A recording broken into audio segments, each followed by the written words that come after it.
And now, here on Mastering Dungeons, our main topic this week is going to be a continuation of what we've been talking about. This week, we're going to look at what are tabletop role-playing game publishers looking for in a D&D designer. Whew.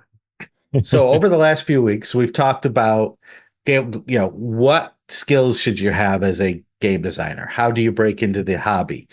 What role do conventions play in that? Being able to meet with folks, learn some new things, run some games, get noticed.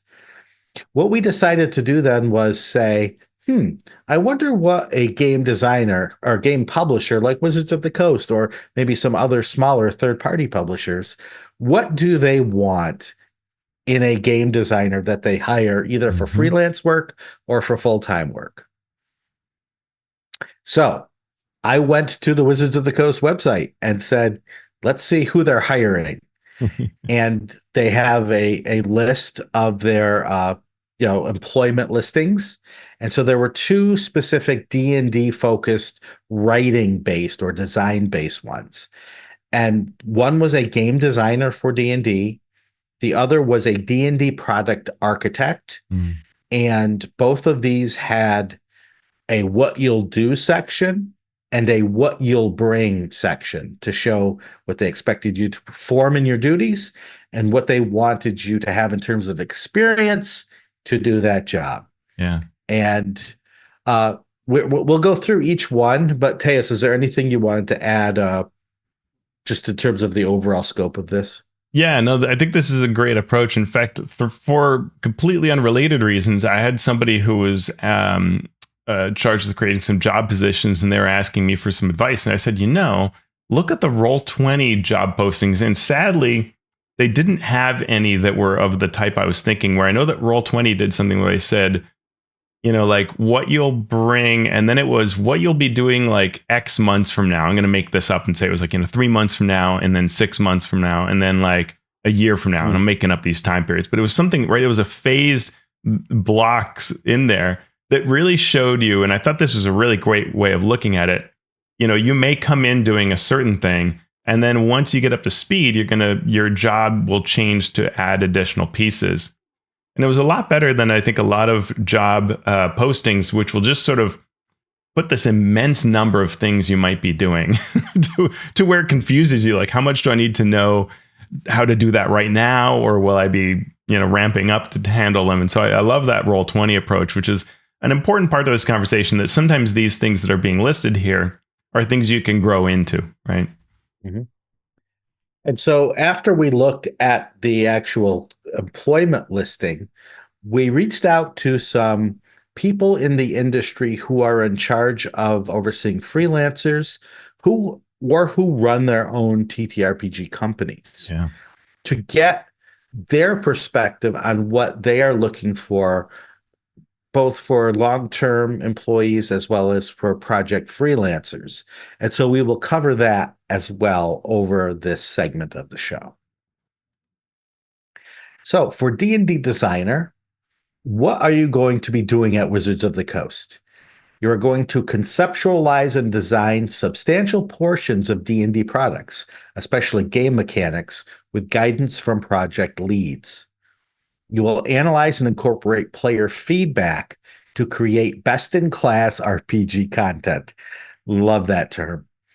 Help review material for game balance, clarity, and consistency, and player enjoyment. Assist in preparing products for publication. Work with project leads and art directors to write art orders. And represent D&D in the larger RPG community through interviews, appearances, articles, etc. Yeah. Thoughts about this list right away? Yeah, I mean, it's this is the kind of thing that if you don't know a lot about the RPG industry, it can be hard to understand what this all means. Like, for example, work with project leads and art directors to write art orders. There are very, on one hand, there's the art order that says, we need a swashbuckling type that's, maybe jumping off a building and on a, or jumping from a chandelier, something like that, right? that's fine. But then there's a whole nother level of work that goes into it, which is, what your standards are for art, what you expect of it, what's the bleed on the art, what is the resolution and file type that you expect, all these kinds of things. And you can get that from the people you work with. But the more that you're used to doing these kinds of things, then you'll be in a whole nother level. And it's not telling you anything there about what the expectation is coming in or any of this, right? But there's a lot to the job. And so it's one of those things that the more you know, the more you're prepared to talk about this. Yeah. An art order was something that I was asked to write for one of the first projects I officially worked on for a Wizards published Mm-hmm. product. And they said, could you give us 5 art orders? And I was like, I would love to. Tell me how to do this. And so I think it was from Bruce Cordell, got a set of instructions about, okay, in art order, we're looking for this, this, this, and that. And it was, what figures are in the background, what figures in Mm-hmm. the foreground, what's the stance, what does this character have in their hands, what's their pose, right? It was very, very specific to the point where they say a picture's worth 1,000 words. It was not 1,000 words, but it was Yeah. many, many more words than I had originally thought I would have to write to bring this art order to Yeah. life. So it is a great experience, and it's something that I'm going to be adding to my classes. I'm going to have my students write Mm, art orders, nice. and then we're going to hopefully deliver them to an art class to have them Mm. actually do the work Oh, and wow. sort That's of great. mimic that Yeah. communication for it. Yeah. And I think there's also an art, dare I say the word, to also making sure that you're giving the artist breathing room to create, right? You're not Mm-hmm. Yeah. telling them so much that they've got nothing to work on, because an artist actually should know more than you know Mm-hmm. about what will make for great art.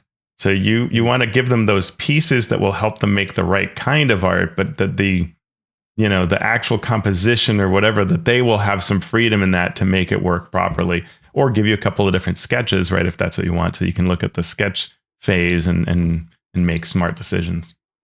Mm-hmm. I mean, right from the start in this list, conceptualize and design substantial portions of D&D products, especially game mechanics, with guidance from project leads. That idea of building something on your own, but answering to the larger, Yeah. uh, excuse me, the larger structure of the company is something that people don't always understand, because when you design stuff for your home game, the only person you really answer to are the players. And even then, sometimes you don't even answer to them. Yeah. They just accept what you Yeah. do without question. So this idea of working within the confines of Mm. a company and having to tame your ideas within the scope of a project is something that people don't always think about when they think about designing stuff for games. Yeah. Yeah, absolutely. And that interplay between your leads, your creativity, other team members, right? They don't talk about Mhm. that here, but Mhm. they just talk about this guidance from project leads. But probably, one thing I'd want to know if I walk in the door is I'd want to say, okay, who else does this kind of work that I can Mhm. throw ideas around with and have gain therein? Is that how we work? Do we work collaboratively? Can we get together, put our heads together, and come up with ideas? How is that looked upon? And a big question that isn't here and seldom is in these kinds of jobs is, how quickly will I have to do this? Right? That's the kind of thing that would bring terror to my heart, because I'm not the fastest writer. Is when something is chucked over the wall of my cubicle and I'm supposed to now go generate it. Generally, how quickly am I supposed to produce a draft? Right? That's a question that I'd want to know. Yeah, which leads to the next bullet, which is analyze and incorporate player feedback to create best-in-class RPG content. Uh, you chuck it over, you get to your assignment, you chuck it back over the cubicle wall. It's generally going to go out then for playtesting Mm-hmm. in some way, shape, or form. Right. It may just be an internal playtest at the company. It may be a small group of playtesters that the company works with, or it might be a open play test for anybody who's backed the Kickstarter or anybody who has been hired to be a play tester. And then you're going to get that information back. And you need to be able to analyze and incorporate that player feedback quickly, Yeah. efficiently, but sincerely. Yeah, well, and that's assuming Yeah, it's your work that's been play tested, right? Another possibility right. is somebody else designed this, maybe a Mhm. big name, right? Like a Bruce Cordell type, right? Yeah. That somebody famous did this. It came back with play testing feedback. Hey, you finish it off, and that's its own little bit, right? Where Mhm. knowing things that can be tough, like should I go speak to this famous designer, right? Should I Mhm. go speak to Justice Armand about the feedback that came in on his project? And then Right. now you're supposed to sort of take to the end, and so there's a lot there to navigate with that.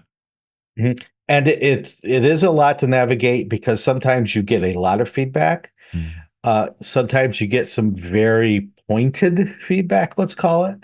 One of the things that both of the interns that I worked with at the college for Ghostfire Gaming did was go through feedback, go through Mm. playtest feedback, sort through it, give us the highlights. Hmm. Uh, but yeah, and I say that not to say this is a job for an intern, Mm-hmm.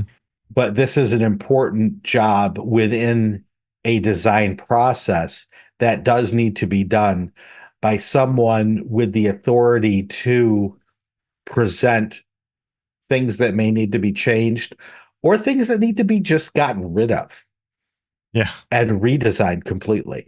yeah. Uh, Oh, that's a and tough and one. there is an art to recognizing opinion versus recognizing things that sound like opinion but that really are true Mm-hmm. Mm-hmm. versus things that are said like they're true but they really are just opinion. Yeah. uh and there's a very delicate balance to walk in all of that.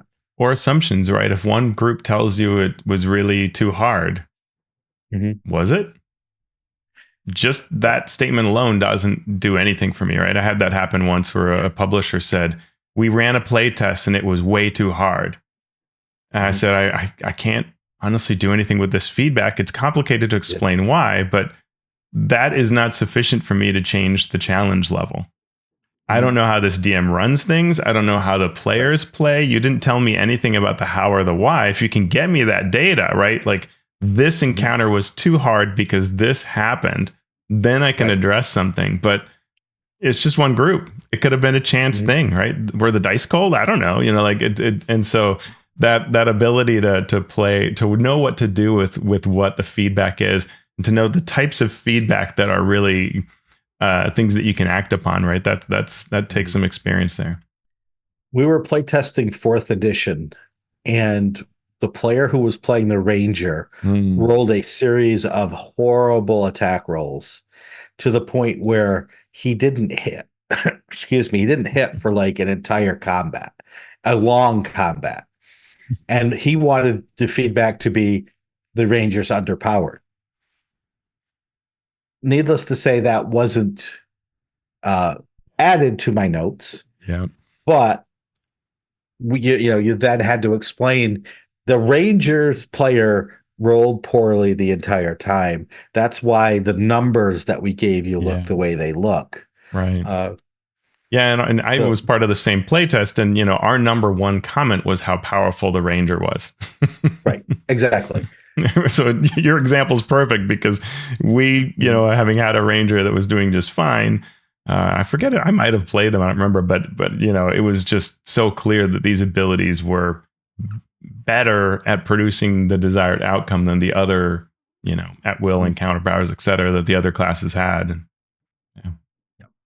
I love the next one. Help review material for game balance, clarity, and consistency, because that is a set of very different skills than you might think. Yeah. Looking at material for game balance is very different than looking at it for clarity, Mm-hmm. which is a different skill set than looking at it for Yeah, consistency. you're right. Uh, so it may sound, oh, okay, yeah, I'll just proofread it and it's fine. That's three different skill sets uh, And that it yeah. might not, everyone might not have those three. And even at the end, then it says "and player enjoyment," and that's a whole nother ball of wax, right? Because we could say that Right. weapon masteries are full of player enjoyment, certainly score high on that level, Mhm. but that takes you back to that game balance and that clarity and that consistency, as we talked about, right? Where you might have to go, wait a minute, what's the difference between dual wielder and Nick? And does Nick apply to my right? Mhm. So you're enjoying it until you go, wait a minute, now the rubber has hit the road, and all of us together need to agree on what this does. And now the problem is, yeah, right. There's a problem when there shouldn't be. It should just be player enjoyment. But we have a problem. Yep.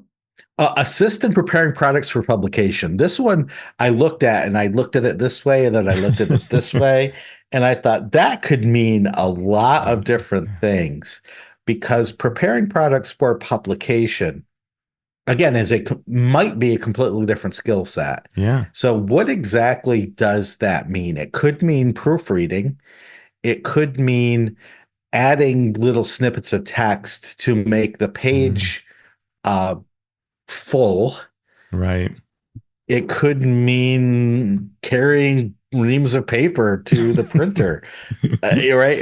It could Yeah. it could mean Yeah, it's it hard to could mean say a lot of because things. almost anything I think of for the sentence would be more like either what the producer would do for the project, or it would be the print specialists, right? That would work on it and send it off to the printer. You're not going to be doing that, and you're not going to be doing layout.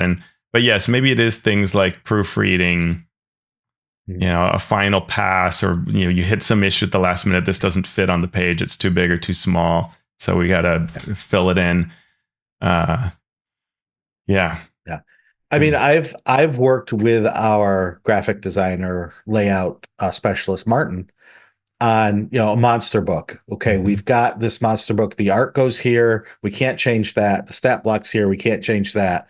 We need to either eliminate or add text here, or the stat block's just not going to work. We need to remove 6 lines. So we're either going to remove an ability or shorten the text of abilities, but we can only do that so much without losing clarity. So how do we do that, right? All of that sort of editorial stuff could go into that. Mhm. We talked about working with project leads and art directors to write art orders. The last one I thought was really the most fascinating. Represent D&D in the larger RPG community through interviews, appearances, and articles. Yeah. Even 6 years ago, I would have thought that's not something that would be expected. It Yeah. might be a nice bonus, but as you've seen, as we've all seen, the designers have been put in front of the public in speaking roles and in blogs and in Yeah. videos much more than they were previously. And in fact, previously I've heard tale that they didn't want the designers to be out in front of people, Right. Right. right? There they was they a didn't want to put them in that position, either uh to be put in the public eye for negative reasons, Mhm. or to make stars of them. Yeah. Yeah. And that's Because gone if you back make around. yeah, Yeah. It is so really You're right. You're right. There was a move for a while to yeah. separate from that, and now we're back. And it is interesting because there are folks who, if you watch all these videos across the last, however many years, say through 5th edition, there are people who are always magic in front of the camera. There are people who Mhm. are okay, but people just love to see them. And Mhm. then there are people that kind of every video I expect one little thing where I want to go, oh, if I worked at this company, I would want to say, let's state that a different way. Mhm. And I've seen this particular person I think of improve over the years, but still it's like there's one moment per video where it's just going to be like, oh, I would have said that very differently to, and so that is interesting, right? And I think is a thing that your ability to represent this company starts becoming important. And while we may think of this in particular around Wizards, the truth is a lot of other companies are doing this, right? It's not just Wizards. And so, you do have folks who for Kobold Press, for example, right, will be doing streams and they'll be interviewed. And when they're great at it, as many of them are, then that's a real advantage, right? It's a real feather in their cap. And being able to say that in an interview, if you're applying for a job, would be a bonus to say, you can put me in front of the camera. I will represent the brand. I will think of, all of our priorities and so on. And I will not put my foot in my mouth more than most people would. You can feel good about this. And hey, here are examples of the last times I've done this, right? Then that's helpful. Yep. Yep. So that was the what you'll do section. The what you'll bring section is 3+ years of experience designing role-playing game products, expertise in rules design paired with strong analytical skills and long-form writing ability, proven track record of developing innovative and balanced game mechanics for published RPG products, good interpersonal and communication skills, strong familiarity with Dungeons and Dragons, and proficiency in the 5th edition rules, an eye for detail and a dedication to crafting outstanding gaming experiences for players worldwide, and excitement for the future of Dungeons and Dragons. So maybe not a million videos saying how you hate it. Maybe. Maybe, who knows? Yeah. I think this also speaks to changes in what we would have seen. Like, I think you could almost have had everything in the past would have just been that first bullet of having a bunch of years designing RPG products, but that's not good enough, right? Like, they want very specific things that you understand how to do, right? These strong analytical skills, right? To be able to understand the why of the mechanics, right? We're not in an era where you can just write whatever mechanic comes to you or whatever players will deal, which may have been a little bit like what sometimes would happen in older timelines.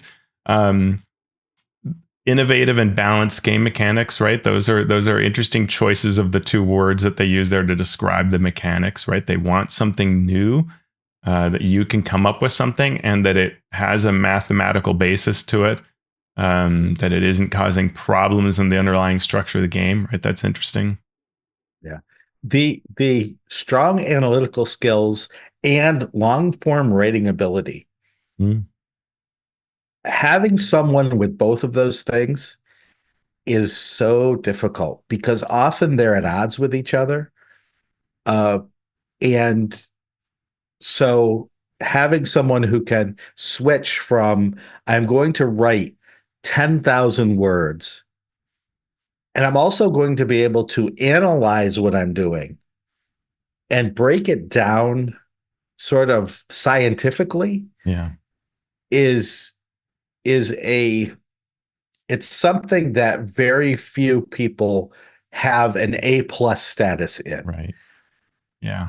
And so calling that out is very important to show that you can make the best magic items and you can run the funnest games, but if you can't analyze something and break it down, that's a weakness in a total game design panoply. Yeah, and it speaks to why you may want to try it if you're interested in this kind of job, right? Taking this on as sort of a side hobby, right? Like, you and I do it, I think, because we just are naturally called to such things. I know, like, I love analytical stuff, and I always have. It doesn't matter what it was, right? I like to break. I like it. Anything that becomes my hobby gets a spreadsheet, and then another, and another, and another.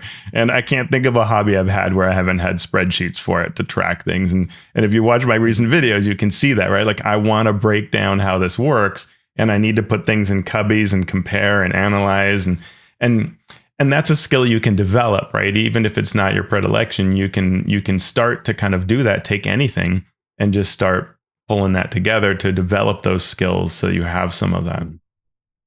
And I want to balance this against this other job, which is called D&D Product Architect. Is there anything else you wanted to add for that? That's great. Okay.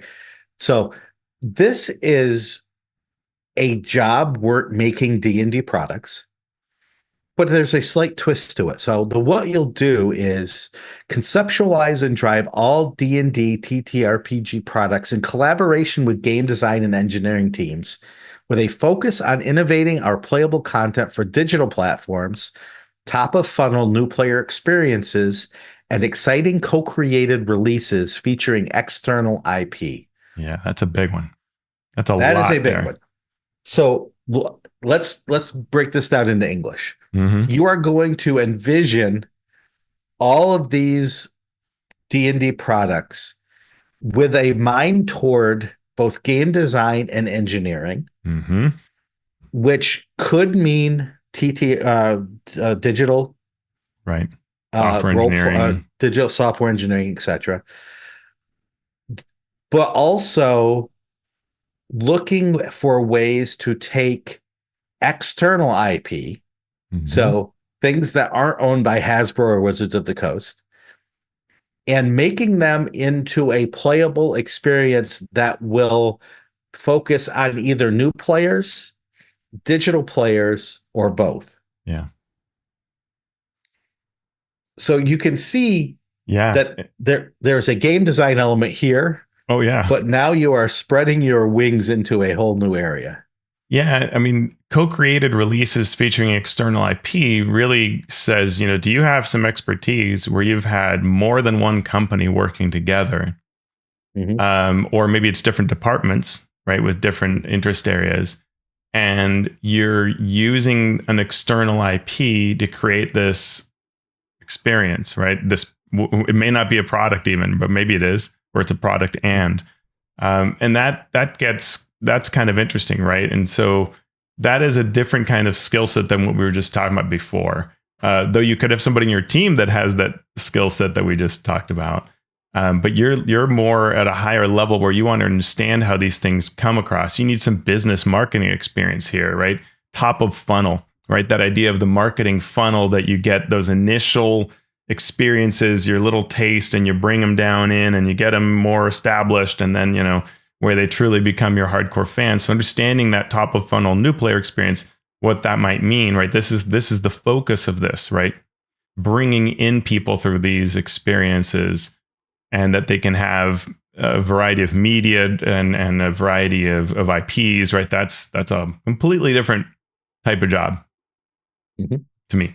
Build product value across expressions and channels with an eye toward enhancing platform specific differentiated value for digital tools and virtual tabletops.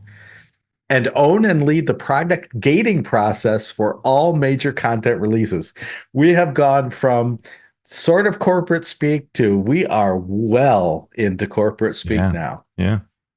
Yeah. I mean, building value is very different than creating a great player experience, though they could be the same, right? The same product could achieve both. But Right. when you start getting into building value across expressions and channels, you're proving you need to make steps in your job along with what other teams are involved so that these larger streams of job tasks are getting done, right? So, like, if the idea is the virtual tabletop or something or sigil, right? Like whichever of the tabletop ones you want to take one of them. Let's say the D&D Beyond maps, right? That this is building value for the company. And how do we measure that? How do we prove that internally? How do we show that growth is happening, that the right things are happening? That's a different responsibility set than making a great subsystem for a product or even making a great product, right? Right. But you always need to be looking back at what you're doing in terms of game design, Yeah. because if you can build great product value while not making a very good product, and Yes. and Yes. and Nobody you likes playing want this, but you have, right. maximized your IP, whatever in this. And yeah. But at the end of the Exactly. day, it won't last. So there's got to be that understanding at the base level of what your product is, which is a tabletop role-playing game Yeah. that has rules that people will use to tell stories with each other. Always has Yeah. to be And the there. product gating process, gets into a sort of set of responsibilities that certain people enjoy and others people don't, and you may not know, and so maybe you'll have to find out. But being the person who says go, no go for a particular piece of content Mhm. means you are looked at as the guilty party, right? Or you get the praise for how these things go, right? Everything that we've been talking about these value streams and building the product value, you're the person who has say, or at least one of the people who has say on whether this thing gets out. And now you're promising that those things will happen, right? So you said, oh, there'll be great, value to the maps application if we add this encounter building. This will be a major thing. And if it isn't, you have to own that. Hey, it's been a quarter since that functionality came out. Are we seeing more signups?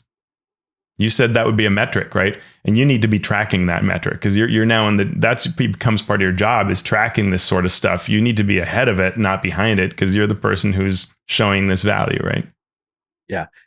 And rather than just going through these, the link is in our show notes and the list is in our show notes, but it's sort of all over the place because it talks about participating in playtests and analyzing market trends.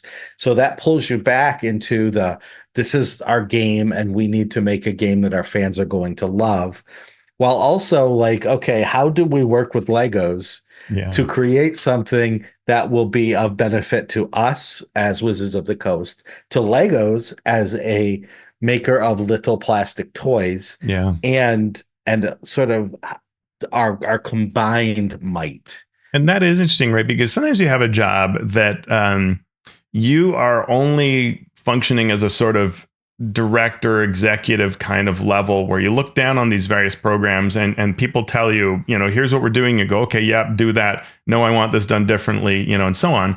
And then there are other jobs where you are doing that sometimes. And sometimes you are in those trenches, especially if the company's smaller or the way they operate is smaller, and you're making that product too. And so, and you may want or not want the thing to be, right? I think a lot of folks that are generally in our area or listening to the show would want some of that sometimes you're getting your hands dirty working on it, but you also have to pull back and say, and now I have to go present this to the board, right? And so it takes a certain person to be somewhere on that gradient. And you may be happier the more or less you are in the getting your hands dirty and doing the design work versus solely acting as more of a director of this product area. Sure. And we are reaching the end of our episode. So next time, we are going to delve a little bit deeper about what we heard from TTRPG managers and how to turn their wants into specific skills that you can bring to them as a freelancer or a game designer. Woo. Very cool. That's some good stuff. And and I can't wait for that because it's been really fun to see folks sharing their expertise and their thoughts on this. For sure. So thank you everyone out there for listening. We hope you're enjoying all of this that we're covering. You can become a patron of the show by going to patreon.com/masteringdnd. We already have some wonderful folks who are helping us out by becoming patrons. We have our Master of Dungeon supporters. We have Master of Realm supporters, a long list of whom are in our show notes. And we have our Masters of the Multiverse, whose names we read out right now. And Teos is going to read this week while I get a drink so I don't cough all over. Fantastic. These I love saying these folks' names, including Keith Amon of The Monsters Know What They're Doing, Lou Anders from Lazy Wolf Studios, Craig Bailey, Dave Bastianson, Steve Bissonette, Merrick Blackman, Calvin Bridges Avalos, Evil John Carney, Will Doyle, Andy Edmonds at Nerdonomicon.com, James Fisher, Scott Fitzgerald Gray at Insane Angel Studios, William Harshman from Runeforge Tabletop Gaming, Ben Heisler and Paige Laitman. I had a great meal with Ben after GameholeCon. Sean Hurst, Mark and Mary's Gaming Compound, The Mighty Jerd, who we blew up ships together this last weekend, JR of The Twilight Perspective, Brian King, Jim Klingler, aka DM Prime Mover, Chad Lynch, Paul Mata, The Mathemagician, Eric Mengi, Anna B. Meyer, Fantasy Cartography, who was so nice at Gamehole, Trey McLemore, John Mickey, Sean Molly, Falcon Neal, Tom Nelson of the Deck of Player Safety, Mighty Zeus, Phil Wirt from the Philadelphia Area Gaming Expo, which we mentioned. Go to Philadelphia, play there. Frog Prince at Tentacles Squelching Wetly, thank you for the kind comments. Post Fiction RPG Audio, Robert Pasley, Vladimir Prenna from Croatia, Pugnus, Ozymandias Rex, Runner Rick, Chance Russo at Drago Russo, Andy Shakni, Krishna Simonsi, Josh and Liwanika of the Tabletop Journeys podcast, Talos the Storm Lord, Jeremy Taloman from the D&D and TV podcast, Tres, Joe Tyler, Marcelo de Velasquez, the Valiant DM, James Walton, Graham Ward, Jason Ward from Accidental Cyclops Games, Javier Wasiak, Chris Webster, Zach Types, and Z. Walt Winfrey. Thank you all. Thank you. Again, you can become a patron of the show. It's very, very simple. You go to patreon.com/masteringdnd. And if you can't do that, we totally understand. We appreciate your support anyway. You can help us out by going to Apple Podcast and leaving us a review. Those 5 little stars say so much. You can also subscribe to the show on YouTube at youtube.com/masteringdungeons, and you get to see these lovely faces as you listen. Speaking of lovely faces, Teos, where can people find you, and what are you working on right now? Find me at alphastream.org. I just did a hot, cold video of Bastions. In fact, due to one of our Discord members who likes to champion the Bastion system, and I said, great, I'll take that approach. So I made one that was everything I like about Bastions, and then one that was like, let's be a little more critical about Bastions and sort of, what you could look at it when you analyze it a different way. So those are there. And then I've been looking at crafting rules, which will be my next video. So you can get through all of that from alphastream.org. Awesome. You can find me on the socials at Shawn Merwin. Follow the podcast on socials at Mastering D&D. You can join our community and ask questions via Patreon. You can leave comments on our YouTube channel. And otherwise, find us wherever your ear holes are enjoying the sounds. We have now made it uncomfortable. Yeah. What are we going to do now? I'm going to go prepare for this week's basketball games, which are super exciting and perilous and difficult. And so I must, I don't know, slay chickens or something. I'm not sure. I'll have to look it up. Okay. I will try to protect any chickens that I see as I trudge through the word mines yet again.